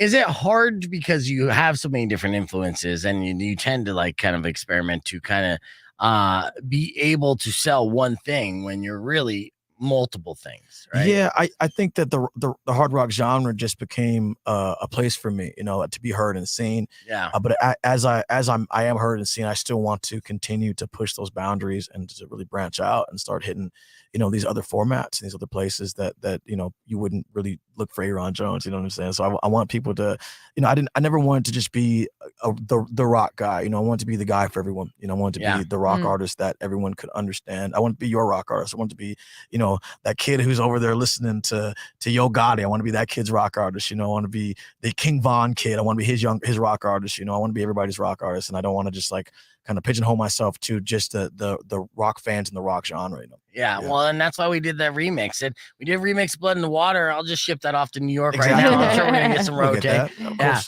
We're going to keep the conversation moving on the podcast broadcast. Got music on the way from Asking Alexandra, who'll be in studio October 6th. Here's Psycho. I'm Rock 102.1 KFMA.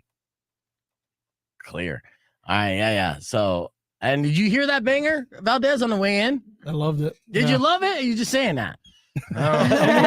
He's all staring at him. He's like, really, really loved it. Now, I mean, my only gripe is that Ayron did miss one opportunity to jump in. Our time was a little off because of tic-tac-toe over a game that they ended up fucking tying on. Did anybody win anything? Nope. No. 3 for 3 tied. We're sorry. That's all right. It's all right. So have your, like, especially you said your oldest is 10, like he or she? She, like, has she totally been like, yeah, this is cool, like my dad's Ayron Jones? She's getting there. Or really? She'll get over it very quick. Yeah, I'm telling like, you, whatever, as soon as that's she's just 13. dad. Yeah. She's getting there. I think it's just kind of hard for the kids to understand. I've been touring since she was a baby. I've been touring for over 12 years, 13 years, whatever. And so she was a baby when she's like, oh, whatever, it's just my dad. And then but now, when I took her to Disney World and she my wife picked up all the kids. She grabbed the kids. I have my daughter lives in Seattle, and then my son he's from Portland, and so she grabs all the kids in Seattle, and then we fly them out, and I get all these plane tickets. I fly my my stepmom, who's my dad's ex-wife, my stepmom, and then my sister. I have a half sister with her too, and so and her son. They fly them all out to Florida, to Orlando. And I think the moment it really hit her was I set up a chauffeur to pick them up, you know. Ooh, And so there was fancy. Look at him. with Yeah, the sign so and after the sign and everything. everything, she was like, "This is it. This is This it. is the moment, dude." I'm the kid of a famous person. She's like, "I'm a rich kid. I knew it. I knew it." Did you make the guy be named Jeeves or anything like that? I didn't even know how it all set up, but she was really, she's like, "Dad, this is crazy." So, you know, Disney put us up in these fancy hotels and suites and all this stuff. And so, Did you get the fast pass too? no, we didn't get the fast pass. We didn't get the fast pass. You're not that big of a deal yet, Ayron. I didn't get that Daughtry treatment. dog. Yeah. What was your Oh, you favorite think you ride? got some fast pass? No, I Yes. from what I heard, it's like he's done it before and they hooked him up pretty good. But I also wasn't even pushing for it. Like I had to work so hard on that trip. I only had 2 days there and 6 shows. So I had 2 days and 6 shows, and I had all 5 of my kids and my wife and all that stuff. So it was kind of hectic for me. So my focus was really not worried. I'm not worried about no fast pass, no rides. I'm over here looking at Mickey Mouse. I'm like, get the hell out of my face. I got a job to do, you know. Yeah. What's your sleep schedule like when you're on the road doing like tours like this? Are you getting a good 8 hours a night or no? Hell no, dude. Not even I close, don't even huh? know what time zone I'm in most of the time. You know, like I mean, Right. there's been times I've literally had to fly from. I was on tour with Shinedown, and we got picked to open for the Rolling Stones in Paris. Yeah. And so I had to fly out for like a day or 2 days to go fly out and like open for the Stones and then fly back, you know, and fly back into another times that I'm not even from. So like it was like I don't really get very much sleep. I sleep in transit most of the time, like in cars and planes and all that stuff. And my poor wife, she's like, "Oh, I think you're developing sleep apnea." I'm like, "I think I'm probably just exhausted, and if I got enough sleep, I'd probably breathe just fine. I think my body just is over it and wants to shut down and is trying to kill me so I can sleep." Right. Yeah. You get home, your wife's like, "We got to go to the doctor." Yeah. Yeah. I mean, is that going to be the first thing you do when you do go home? Be like, hey, let me just sleep for 20 hours. I do and have then- to sleep a lot, but I within reason. I don't need a lot of sleep. I've always been kind of very hyperactive, so I don't need a ton of sleep. I just need like good rest, you know. And like if it's uninterrupted, I'm good to go. But if it's like a night where I'm not getting interrupted sleep, or like the baby's waking up, my wife is like, "Hey, are you sleeping?"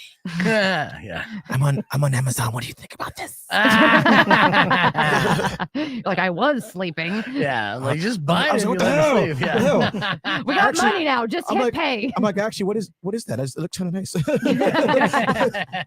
Go down the Amazon Right, rabbit hole at 3 o'clock in the Oh, wow, morning. yeah. Just buy it. It's fine. All right, we're back on Rock on 2.1 KFMA. Our in-studio guest this morning and all morning long has been Ayron Jones. He's got a couple albums out, and of course, we've been playing Mercy, initially, and Blood in the Water has been the latest single. It's heavy rotation, and hopefully we get Other Side added to that, and then you'll be on your way to Dallas, right? Yeah, man. Yeah, so staying busy, and thank you for hanging out so far. And we've already played one game, and I know that you've played another game with Weirdo, and it's tic-tac-toe, which is tied. ridiculous, and you guys tied. I want to play another game because we need to have a winner, okay? So I can't just have you walk out of here Yeah. feeling like you just tied all morning long. Nah, that's all good, man. Okay. You know, I'm like Sweden. Second best is okay. Well, Weirdo's pretty good at this game, and I want to see if you're good at this game as well. It's called Porn Star or Weatherman. Yes. All right. Let's go. So the way that this will work is I'm going to give you a name, and if I don't know if you noticed this before watching the news and seeing the weatherman, their names are usually pretty porntastic. That's great. Yeah, it's very Mhm. difficult to tell them apart. So I'm going to give you a name. We're going to go back and forth. Do 2 rounds apiece.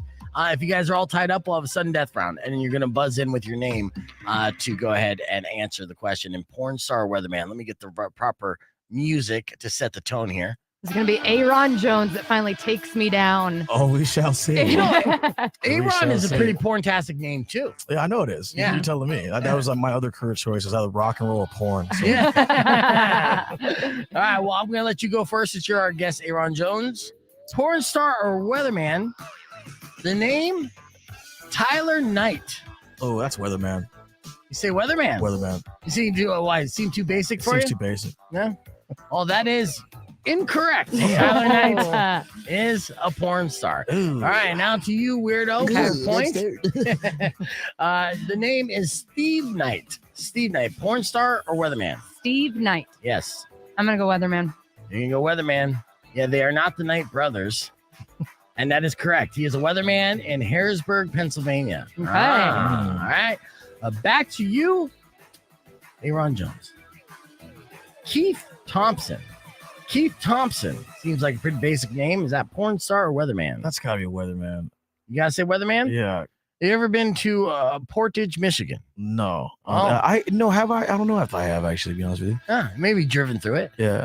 He is a weatherman in Portage. So next time, turn on TV and be like, hey, man, you look like a porn star. I talked about you in Tucson. Yeah, 1 point for Ayron, 1 point for Weirdo. Back to Weirdo. Here is your name. Porn star or weatherman? Royal Norman. Porn star. Porn star. Unfortunately, I grew up with Royal Norman in Phoenix, Arizona. He is a weatherman. No way. Yeah. I was convinced I was a porn star. Never Yeah. really Have a mustache. He's a legend up there in Phoenix and stuff. That's tight, man. Yeah. And he likes to tip it back too. I've seen him in action. I've seen it. All right, we're all tied up. All right, one apiece. So sudden death round. You're gonna buzz in with your name. Here's the name. Porn star weatherman. Lexington Steele. Weirdo. Look at you guys both knew. And Aaron's reaction is like, oh, of course you're going to talk about Lexington. Give me the answer for the win, weirdo. Porn star. That is correct. Yes. You can see Lexington Steele in what movies, Aiden? Spaceballs. Going deep. Yeah. We're going to keep the conversation moving. We'll wrap things up on podcast broadcast right after these words. It's Rock 102.1 KFMA. I am undefeated in this game. She smoked you. Yeah. She killed me. Oh, and porn star and weatherman, you are undefeated. Mm-hmm. Yeah, people are going to assume that you watch a lot of porn. Honestly, I just go with the reports. first instinct, and about 90% of the time, it's good. Yeah. Well, I mean, I guess that's a good idea, huh? Yeah. Yeah. I want to show you something real quick, and you're going to have to see it on Weirdo's laptop. But this guy went viral, and he deserves to be made fun of. And this story is crazy. There's a backstory to this guy. The headline reads as such: "You want to test God?" So the golfer loses it. I've seen this video. Yes, and we got to make a remix of this, but it's fucking fantastic. Hold on, are we gonna make fun of a golfer? I want to kick this dude's ass so bad. I was like, why is nobody punching this guy? He's got a very punchable face, right? Very punchable face. I was like, you just deserve to get your ass kicked so bad, dude. Yeah, so I'm gonna pull this up right now. There's a little commercial playing on it real quick, but you'll see here. Where are you at? There it is. This is the commercial. Okay, here it is. Whoop. Let me go full screen so you can appreciate it. Now, this happened in a golf course in Ohio. There's an altercation. Yeah, you should have had those headphones on from the get-go, Valdez. I usually bring my own, but I'm dropping I'm Valdez for everybody real quick. I'm Valdez. Yeah, it feels good. All right, here is this moment. This guy goes, they're calling him the Golf Hulk. The Golf Hulk, which is fantastic. Hate golf. Watch. We got a Karen on the golf course right now. After I don't give you something. I'm going to take your clubs. Take it. Then leave. I'm not getting a fight at a golf course. Then leave. I'm going to stand here and you can complain. Goodbye. I'm not complaining. You're the one. No, you approached me and I asked you to no longer speak. You took her ball. Please don't speak to me. We're coming over here. You took her ball. Bro, you took her ball. Dude, I'm not going to fight you over. You need money for her golf balls. I'm going to, Walter. Because I'll plan, boy. Now get off the cart. Walter. Walter? Oh, here we go. You see that? Oh. That's what you come get it. Oh my God. You think I'm mentally ill? What is happening? And he's like looking at his own body too, to like. He's doing, I'm been tested by God. Yeah. I'm from heaven. And there's a real time realization. You can almost see it in his eyes when he looks down. He's like, "Oh shit, dude, I'm getting fat." It's Right. like, yeah. That gut's hanging over the It's so belt. funny, man, because if that was a bunch of black dudes, it'd be like a white chair coming down there. He's been done. Here comes a little chair. Yeah. I mean, there is a way to win a fight is the psychological game to act crazier than your opponent when you know you're going to lose. You know? He was going to lose that for sure. Yeah. That was not gonna happen for him. Yeah, but I got to do an instant replay on this douchebag. Yeah. Walter? The hell's Walter, man? Man, he took that off quick. You want to test God? You come Like, get damn it. He just got, yeah. Stop drinking. I've been drinking. He keeps looking at himself too. What in the hell? It's so funny is how average looking he is. You know what I'm saying? Right. That's the thing. It's like he doesn't even look like he was like a dad, bro. Like a regular guy. Like, yeah, dude. He looks down, doesn't even look like he does push-ups or anything. He just take his shirt off. He's just like a regular comic dude. book hero, the Incredible Bulk. Yeah, but he had no bulk. He just it was almost like in real time. He thought in his head that he was all shredded like The Rock, and he took his shirt off, and he's like, "You see that?" Look like the regional director. Look at the regional manager for Applebee's. Like, take his shirt off. You like, see this? Oh shit! I see this. What happened? Yeah, it's almost like maybe he was a real life like Freaky Friday. Like he got accidentally switched from a buff guy's body into that guy's because when he took it off, and he's just like, "You see that? Oh no, what happened? Oh shit! Whose body is this, man?" Yeah. And it's still just so a golf Hulk is a thing. And I'm sure Rico, our buddy, will come up with something nice and like fun to make fun of that dude. But that's our viral video of the week. Ridiculous. Legendary though. dumb. It's so funny, man. I love it though. When you're on the road, like what are some like TV shows that you're into? Do you get to watch TV or any movies or no? I watch a lot of TV, man. I don't watch a lot of TV. No, I just don't have time. I mean, you'd be too tired. I mean, the only TV I watch, I leave TV on at the end of the night when I'm just like just to hear noise in the background, just shut off your noise brain. in the background, and I set it to sleep, and so I don't wake up and freak myself out. Who was that? Who's in here? Oh, it's just TV. Okay, it's cool. It's just Ron Burgundy. Do you ice bath after shows? Have you tried that? I've heard people doing that. Mm-hmm. I haven't tried ice bathing after shows. No, and like you don't want to do that at a hotel, really, man. Honestly, like as clean as some of these places are, I can't tell you how many times I've been in like a really nice hotel and still seen like somebody's hair somewhere. So like, it's like you just don't. As nice as these hotels can be, and I've been to some really nice hotels. They just I wouldn't trust a bath at a hotel. What's the grossest or most horrific story that you've come across, experience in hotels? Because you've been in a lot of hotels by now. The grossest experience at a hotel. Let me see, man. So there was a hotel in Houston, and it just flooded there. So I think they were just recovering from being flooded. We from the hurricanes. Yeah, and we went in there, and there's a lot of cats staying there from New Orleans because they had to take refuge in Houston, and so they were just planted. The government had like put them there and like just paid off their stuff, but like a lot of the employees had quit, man. And we didn't know. When we come in, we thought it was like a 3-4 star hotel, and if it hadn't been for this, it probably would have been.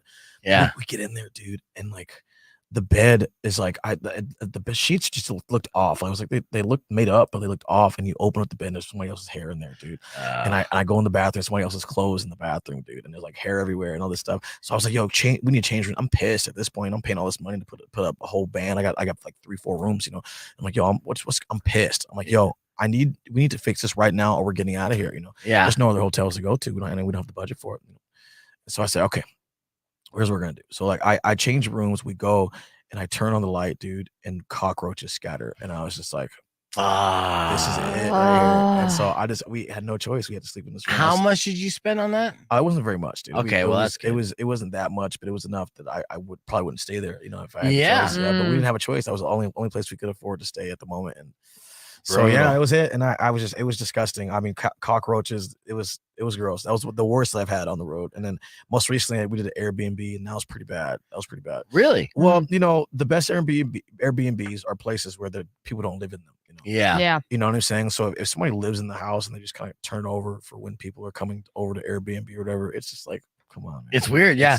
I stayed in one in San Diego this summer, where the woman who owned the house was living in a guest house behind us, right? It was an odd, That's weird. It was awkward. I'm like sitting there trying to enjoy like the pool, got my fat belly out and everything, scratching my balls, and then next thing you look over, like, I thought I was alone. Right back. I said it one time when there was a dude in the basement. He came up and we were like, "What the hell?" He's like, "Hey man, I just lived downstairs." Like, you're like, "No, I've seen horror movies. I was like, I'm out." Yeah, we were too black for that. Hell no, sir, not this time. No, he came up from the basement. We're like, "What the hell?" He's like, "I live in the." I was like, "You look like a basement builder." Like, I can tell you live in the basement. That's terrifying. Man, I never even thought about that. Like, because always hearing about bands going on tours. Like now with Airbnb, like you do have that option to rent. It's an option. I prefer not to have an Airbnb, to be honest with you. And they're they're a little on the pricier side, but also they're unpredictable, right? Mhm. Because like even with this Airbnb, I could have just like really came down on this person's rating, you know? Yeah. But instead I was like, yo, I'm not gonna give you a bad rating, but like you need to know that this house is disgustingly dirty at places. And the upstairs was all right, but they had like a lower. I was staying in the studio downstairs, separate studio. Yeah. I smelled a little dank, you know, it's a basement. I'm like, okay, I can take the danky smell. But then you like look at the floor and there's like spider webs everywhere. I went to go try to take a shower, dude, and there was like spider webs and spiders in the shower. And I was like, I'm not staying here, dude. Well, none of that shit's regulated. No, it's not. Like No, that's no. the thing that sucks about it. Yeah, and so I you know, I didn't shit on their rating. I didn't like, you know, oh fuck you guys, like you're gonna, you know, I'm gonna like make sure you know that you'll don't ever stay here again. But it was like, yo, dude, like I'm letting you know how dirty your place is. Like it was bad, and Right. and I didn't get a response back. So hopefully they'll figure it out. But they still charge you the $150 planning course. fee. They probably sound, you know, too lazy and probably didn't do anything about it. Yeah, Just right. been, like waiting till the next They don't- person they to didn't 1-star them care. and shut them down. They didn't care. It was Denny's. But that was the reason. Like I looked at my boys, and we were all pumped. We were in the Hollywood Hills, and we thought it was gonna be like a really dope place to stay. And they were like, no parties. And I'm like, oh, what the hell? What's the point of this? Right. Yeah. Hollywood Hills. Oh man, that's funny. All right, well, we're gonna be on here in about minute 45, and we're gonna wrap things up a couple minutes early, just so you know we can get you to the airport on time and all that. I appreciate you hanging this whole time. Anytime, man. It's It's been great. great. Yeah, it's been fun. Yeah, it's fantastic. Anything else that you want to plug and stuff, or something for us to keep in our mind going forward as you make your way to Dallas? Because we're here, we're supporters of you. Want to keep spreading the gospel of what you're doing. So keep in mind, every day you get a chance to put meaning to the world, man, and you get to decide how you feel and choose how you feel about any moment and how you're gonna react to it. So choose happiness. Hell yeah. Keep that on your mind, man. Keep Even on a golf course. Put that mean too, right? Even on the golf course, That was the especially on the golf course. especially on the golf course, dog. And if you're gonna take your shirt off, work out. Yeah. Shit. I know. And not like work out 10 years ago and then figure out that your muscles are deflated by then. It was so funny. Oh my gosh. He's like, I've been tested by God. Oh, here's the back. I've been tested by God and failed. What the hell's going on here, man? The backstory on this guy is he's apparently a former junkie, or maybe still junkie, convicted criminal. So maybe, you know, he has a criminal past. And so I'm sure at one point after a long stretch, he probably had a pretty good physique just from doing like push-ups and sit-ups in his jail cell because he got nothing else to do. But yeah, it's like, hey, you've been out for a while now. It's apparent. Yeah. Because you're getting soft. Oh yeah. Yes. Oh yeah. Dude. I mean, that's how you feel on the road, man. We don't work out for a while. You be sitting there just sitting in transit and then eating crap food, and like and a week later, you're like, what the hell happened? Yeah. Right. Yeah. Wow. Go take your shirt off with your tattoos and just like. Let's get back on the air. Rock on 2.1 KFMA. We are almost out of time, unfortunately. I do like to thank our in-studio guest, Mr. Ayron Jones. Make sure that you follow Ayron and check out all his music that he has available, all the different streaming services. Of course, you can continue to request Blood and Water and whatever the next single may be, which you don't even know yet. Not sure yet. No. Yeah. My vote's for Other Side. Yeah, we played that for the single song takeover, which I know that we'll play again. Before we wrap things up, I'm gonna leave you with a beef tip. Our beef tip today is why you should be sexing your partner. And actually have some good takeaways. This is from a new a study from 2015, found that 80% of people were doing it way back then, right? Yeah. And so if you're not sexting, then you're not doing things right. And if you've been in a relationship, say 20 years with your wife, time to start sexting again. Yeah, you know, and I'll give you a reason why. Here's 6 little takeaways. First off, sexting increases communication, right? So you're communicating with your partner when you do it, but on a deeper level. And then you bring up fantasies. It's a great way to really kind of, conversate and talk and connect. You're a little braver. Yeah, absolutely. It brings consent to the forefront, which is always good, especially when talking about, fantasies and whatnot. But say there's the dating app Plenty of Fish. They coined the term consexting to describe discussing boundaries and receiving consent before sexting. But then you have kind of like a blueprint of what you're going to do and what you're able to do without getting into any murky area where it's like awkward and roadblocks. We live in a strange era of time right now. Yeah, we do. It's all about consent. Yeah. It's very different. I say that, well, first off, I tickle it. You go, tickle it, and then I go, do you consent? So sexy. I need you to sign So this hot. form. Yeah. NDA right here. Let's not talk about this ever. If you do, I'll sue your ass. That's right. All right. Sexting boosts self-confidence, according to a poll. More than 7,500 people from Plenty of Fish. 68% says sexting is a confidence booster, right? And it gives you a dopamine hit, that thrill. So you're getting high off it. Sexting also encourages ownership of your own sexuality. And last but not least, you can spice up your usual routine. So if you're a missionary, doggy style missionary kind of guy, sexting will kind of get you creatively speaking enough and get those kind of like game plan in order. So you can go outside that comfort zone. And I will even add this bonus beef tip. If you're going to sext, go to basically Google sex GIFs. So whatever you're describing, immediately go for one of those sex GIFs and then add the visual component on top of that. I've been on them. Yeah, no, Beef gave me that advice and it upped my game with all my partners. It was amazing. The sex gifts are where it's at. That's what I'm saying. It is. Yeah, that's up my game. There isn't a sexting conversation that doesn't lead to the real thing when GIFs are involved. So keep that in mind. Exactly. And that's the beef tip. Valdez, good seeing you. Ayron Jones, thank you so much for being a part of this show, dude. You're officially a member of the show. So every time you come through Tucson, doors open. You know what time it is, man. Yes. All right. For the rest of you guys, Robin Nash is up next. Thank you guys so much for listening. Don't forget to subscribe to the podcast broadcast, youtube.com/beefvegan. Drive safe, ride safe, and as always, rock local. Later. When you wish upon a guys, side thank you for of joining us beef, on this long she train. will come See you in the flippy and flop. end to all your dreams.